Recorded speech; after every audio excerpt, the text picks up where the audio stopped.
Vous faites bien de nous rejoindre sur la Voix Sainte TV pour cette grande édition de l'information dont voici les principaux titres.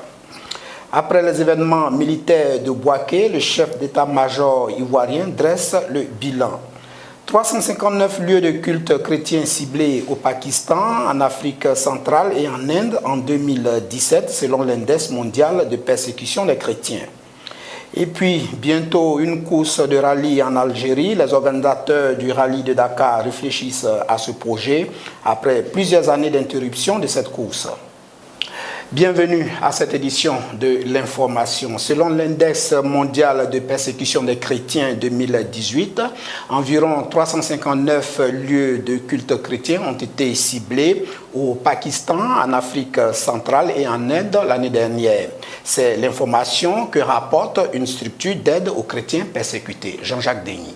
Si le nombre d'attaques contre des églises baisse par rapport à l'année précédente, c'est encore au Pakistan que les lieux de culte de la communauté chrétienne sont le plus ciblés. On compte 168 attaques d'églises dans l'index 2018, 600 dans l'index 2017 et 17 dans l'index 2016. On estime qu'en République centrafricaine, près de 157 églises ont été attaquées, dont près de 70 par les différentes factions qui sont engagées. Les ex-Séléka comme les anti-Balaka, essentiellement animistes, s'en prennent aux lieux de culte. Certains ont été incendiés, d'autres réquisitionnés par les militants. L'embrasement de l'extrémisme hindou en Inde s'illustre par une augmentation de plus de 50% des attaques contre les églises. En Colombie, les attaques se multiplient causées par des guérilleros et des chefs indigènes soucieux de protéger leur ethnie d'une foi étrangère. Au Soudan, l'État a décidé d'un plan de démolition de 27 églises. À travers ce rapport, l'index mondial de persécution des chrétiens 2018 veut emmener chaque chrétien du monde à intercéder en faveur de ces pays qui subissent d'intenses persécutions au quotidien. Dans une chronique publiée cette semaine par la Billy Graham Evangelistic Association, le célèbre évangéliste a encouragé les chrétiens qui ont traversé une période difficile en 2017 à s'appuyer sur Jésus-Christ. Ibo Marius. Dans son message du Nouvel An, l'évangéliste Billy Graham a encouragé les chrétiens à se tourner davantage vers Jésus-Christ. Il a expliqué aux chrétiens que la chose la plus importante à retenir est de se souvenir que Dieu savait exactement ce qui se passait dans sa vie et qu'il se souciait profondément de lui, même si cela ne semblait pas être le cas. Au milieu d'une période difficile pour le peuple de Dieu, le prophète Jérémie pouvait encore dire « Les bontés de l'Éternel ne sont pas épuisées, ses compassions ne sont pas à leur terme ». Lamentation chapitre 3, verset 22 a encore écrit le célèbre évangéliste. Je sais aussi que Dieu sait tout du mal et de la souffrance, car son Fils unique, Jésus-Christ, a enduré la souffrance et la mort de la croix, mais au-delà de la croix était la tombe vide. Et à cause de la résurrection du Christ, espoir à la fois maintenant et pour toujours, lorsque les temps difficiles arrivent, nous pouvons faire l'une des deux choses, a déclaré Billy Graham. Le chef d'état-major général des armées de Côte d'Ivoire, le général de corps d'armée Sékou Touré, a dressé le bilan des événements militaires survenus dans la nuit de mardi à mercredi à Bouaké. Martial Kwasi.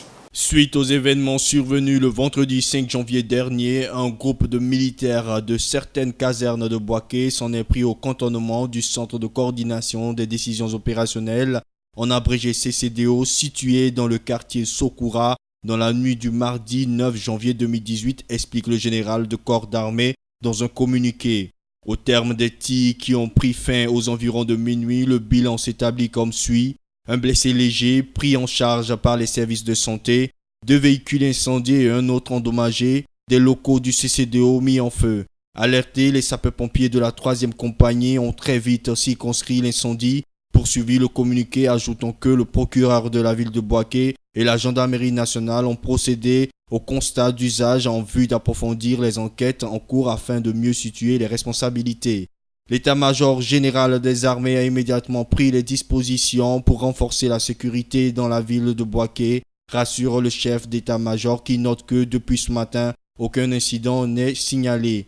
Le calme est revenu dans les casernes, les populations sont invitées par conséquent à vaquer librement à leurs occupations, conclut Sékou Touré. Dans la nuit de jeudi à vendredi dernier, une altercation est survenue entre un équipage du CCDO et des soldats du bataillon d'artillerie sol-sol en abrégé basse dans la ville de Bouaké. Au cours de la dispute qui a suivi, des coups de feu ont été tirés par les protagonistes, provoquant le décès par balle du sergent Dambélé Yakouba, faisant également un blessé selon un communiqué de l'état-major des forces armées de Côte d'Ivoire en abrégé FACI. Le Conseil national de sécurité se réunit ce jeudi sous la présidence du chef de l'État ivoirien, chef suprême des armées. Objectif, traiter les récents événements qui ont mis à mal la situation sécuritaire dans la ville de Bouaké. Freddy Soundé, commentaire.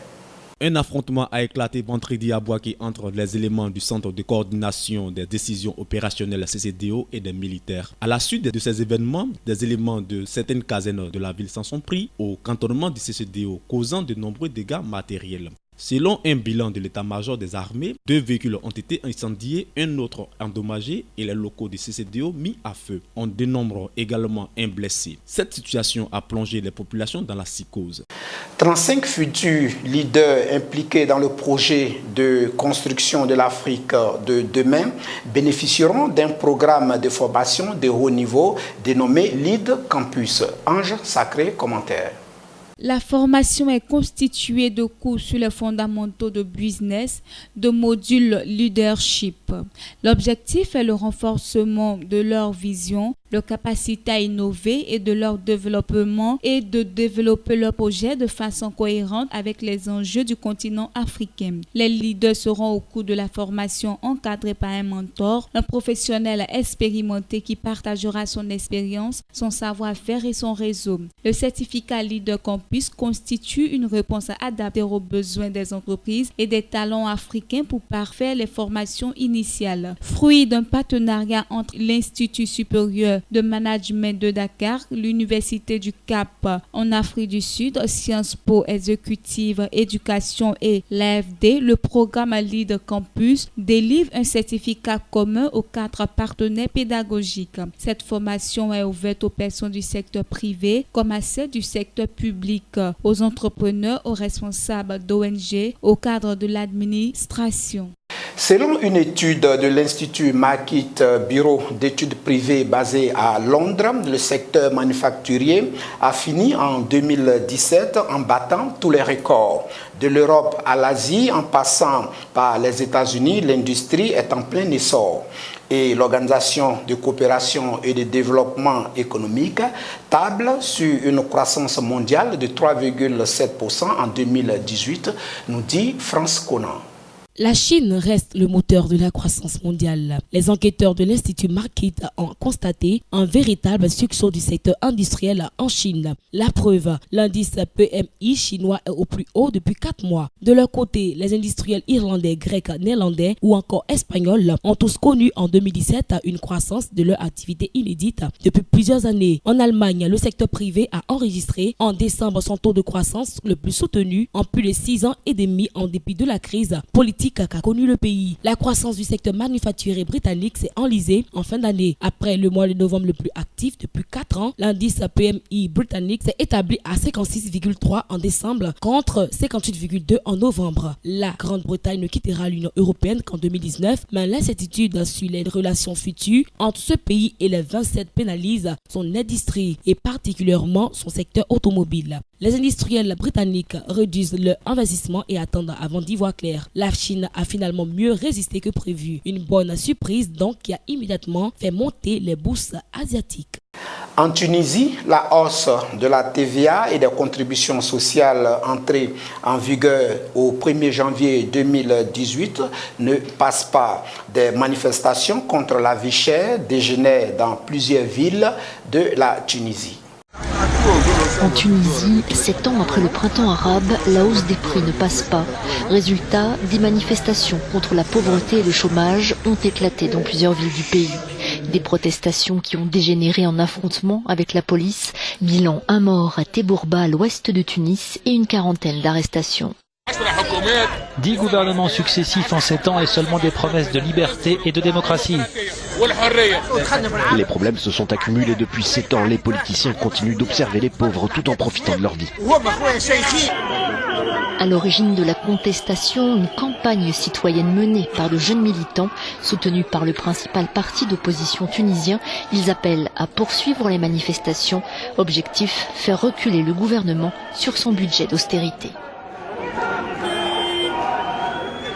Les négociations de paix entre le gouvernement colombien et l'ELN, l'armée de libération nationale, sont suspendues en raison des attaques à la bombe contre les installations pétrolières. Les négociations de paix entre le gouvernement colombien et l'ELN, l'armée de libération nationale, volent en éclats. En cause, des attaques à la bombe contre des installations pétrolières qui n'ont pas fait de victimes le matin même de la reprise des négociations à Quito en Équateur et quelques heures après l'expiration d'un cessez-le-feu. J'ai parlé avec le chef de la délégation du gouvernement à Quito, Gustavo Bell, afin qu'il revienne immédiatement pour évaluer le futur du processus, a déclaré le président colombien. J'ai aussi renouvelé l'ordre ce matin à nos forces armées d'agir avec force. Les Nations Unies ont réitéré leur soutien au processus de paix et ont exprimé leur inquiétude. Leur secrétaire général Antonio Guterres a annoncé une visite en Colombie ce week-end. À New York, le vice-président colombien n'a pas fermé la porte à une reprise des négociations. Les prochains mois doivent être l'opportunité de faire des progrès et de stabiliser un processus encore fragile sur une base plus durable, a déclaré le chef de la mission d'observation du cessez-le-feu en Colombie. Le gouvernement colombien a pour objectif d'aboutir à une paix définitive, comme celle conclue en 2016 avec les FARC, transformée aujourd'hui en un parti politique autorisé qui présente un candidat à l'élection présidentielle de mai prochain. En sport, les organisateurs du Rallye Dakar ont entrepris des démarches pour organiser une course en Algérie après plusieurs années d'interruption. Une bonne nouvelle pour ce pays qui est une étape importante du Dakar durant ses 10 premières éditions, nous dit Ange Seri dans ce commentaire.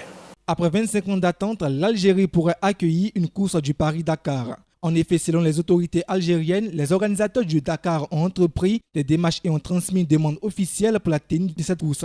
Cette démarche prouve l'intention d'organiser un rallye de 6 jours en Algérie en septembre 2018, a déclaré le ministre de la Jeunesse et des Sports, El Hadi Oud Ali. Après une présence en Amérique du Sud, le Dakar Series Algérie marquerait le grand retour de la famille Dakar en Afrique après 10 ans d'absence. De 1979 à 1988, l'Algérie, qui a été longtemps une étape majeure du Dakar durant ses 10 premières éditions, était la porte d'entrée de la course sur le continent africain. Ayant fait un dernier comeback en 1993, le Dakar a définitivement quitté le continent africain depuis l'annulation de l'édition 2008 en raison de menaces terroristes visant la Mauritanie. Organisé par le groupe français Amaury Sport Organisation, les Dakar Series se déroulent en Europe centrale, en Asie et en Amérique latine.